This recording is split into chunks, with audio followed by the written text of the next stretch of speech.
Hi guys, in this video we are going to solve a problem when a shaft is subjected to combined bending and twisting in addition with axial load. Let's see example for this condition. Helicopter propeller shaft, ship propeller shaft and a worm wheel gear drive. These conditions shaft is subjected to combined bending, twisting and axial loading. Let's take example of a helicopter shaft.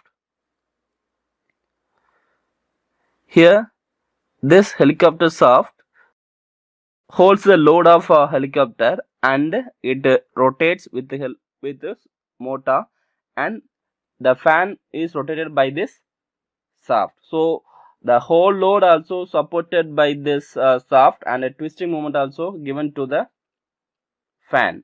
Okay. Now it is subjected to bending and axial loading. We have the bending equation m by I equals sigma b by y, and the axial stress is load by area. We need to add these two values to find the stress. For finding the resultant stress, we need to add bending stress with axial stress. For a solid shaft, we will use this equation. This for bending stress and this one is for axial stress. Okay, by adding these two we will find resultant stress. In case of hollow shaft we will use this equation, because hollow shaft there is two diameter, one is for inner diameter and outer diameter. So the K is the ratio between outer diameter to inner diameter. Long slender shaft, suppose the shaft is very lengthy, that shaft is called slender shaft. When it is subjected to compressive loads, a factor is introduced to take column effect of the shaft.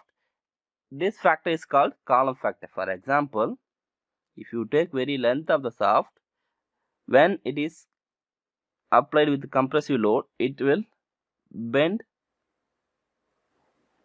like this. So due to that, some stress will be produced, and a factor should be added to take this effect into the stress. That factor is called slender factor, that is alpha. So that should be multiplied with the stress. Slenderness ratio is the ratio between length to radius of gyration. That ratio is less than 115. We will use this formula to find the column factor. Suppose the slenderness ratio is greater than 115, we will use this formula to find the column factor. Here L is the length of the shaft and K is the radius of gyration.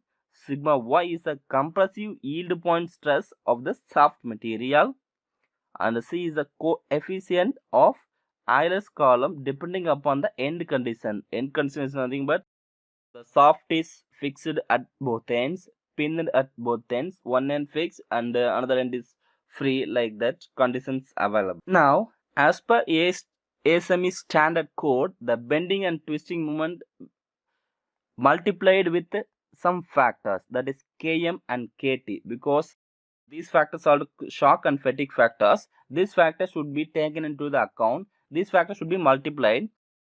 We will find the twisting one using this equation and bending one using this equation. Here this is called shock factor and Kt is called fatigue factor. When the shaft is subject to dynamic loading, we need to take these factors into the account. Suppose under the fluctuating load we have another factors, that is Km, alpha. These factors should be taken into the account. For this one is for equivalent twisting moment, this formula is for equivalent bending moment. So when the shaft is subjected to dynamic loading and fatigue loading, we need to take stress concentration factors and stress fatigue factors into the account, right? For solid shaft, the K value is 0 and D naught is equal to D. When the shaft does not carry any axial load, that column factor is 0. For shaft carries axial tensile load, alpha equal 1. See here, the recommended value for fatigue factor and the shock loading factor is given here. A shaft is stationary and the load is gradually applied. We have the shock loading factor 1 and the fatigue loading factor also 1. The load is suddenly applied. Shock loading factor we will take 1.5 to 2 and fatigue factor also 1.5 to 2. The shaft is rotating shaft and load is gradually applied. We will take a shock loading factor 1.5, fatigue factor 1. Suddenly apply load with the minor shock loads. We will take shock loading factor 1.5 to 2, fatigue factor 1.5 to 2. Suddenly apply load with heavy shock loads. The values has been increased to 3, 1.5 to 3. Let's solve a problem to understand it clearly. A hollow shaft is subjected to maximum torque of 2 Newton meter.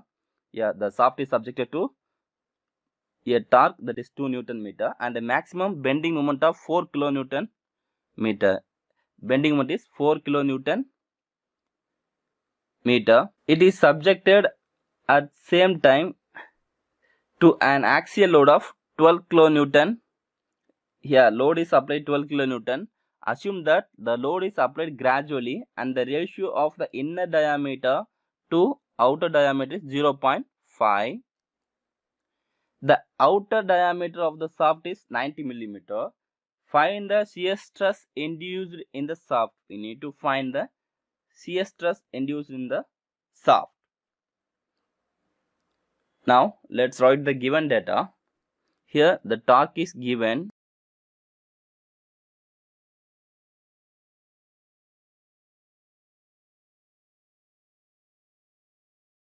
These are the given data. Torque, moment, axial force and the ratio of diameter and outer diameter. These are the given value. Let's take the factors from the table. Here the load is applied gradually. Okay, so let's take the factor from the table. Here the load is applied gradually. So let's take the value. Rotating, assume as a rotating shaft. Value is Km is 1.5, Kt is 1. Km value is 1.5. Kt value is 1. Okay. Now let's write the equivalent twisting moment equation. Te equal square root of m into Km plus alpha f d naught into 1 plus k square divided by 8 whole square plus kt into t whole square. This is the formula equation to find the equivalent twisting moment. Let's substitute the value here. Moment is 4 into 10 power 3 into 1.5 plus here the shaft is solid shaft, so alpha is 1 into load is given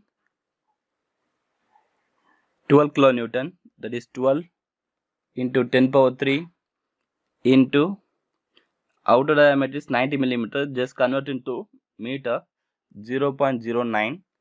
1 plus k is the ratio between inner diameter to outer diameter, that is 0.5 divided by 8 whole square plus kt is 1. Kt value given we took from table, that is 1 into 2 into 10 power 3 whole square. So we can simplify this into 6000 plus 168 whole square plus 2000 square. So finally it gives the result as 6484.15 Newton meter. Now we found the equivalent twisting moment.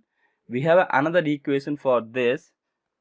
Here this shaft is hollow shaft, so we have the equation pi by 16 tau into d naught cube in 1 minus k power 4. So let's equate this now. Pi by 16 into tau into d naught is 90 millimeter, keep it as 90 power 3 into 1 minus k power 4 equals torque. We have the torque value 6484.15 Newton meter, change into millimeter.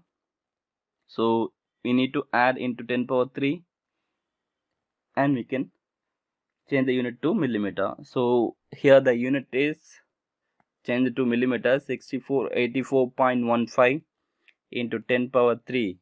So the stress into 134,192.625 equal 6484.15 into 10 power 3. So the stress is 48.32 Newton per millimeter square or megapascal. So this is the stress produced, that is dynamic stress. Here we are applying axial load, bending moment, twisting moment. So this stress is produced in the shaft. Okay, one thing we are using number of factors, that is shock loading factor, fatigue loading factor and the slenderness factor. Everything we are including into the problem to find the exact stress. Thanks for watching. Subscribe and share with your friends. Thank you.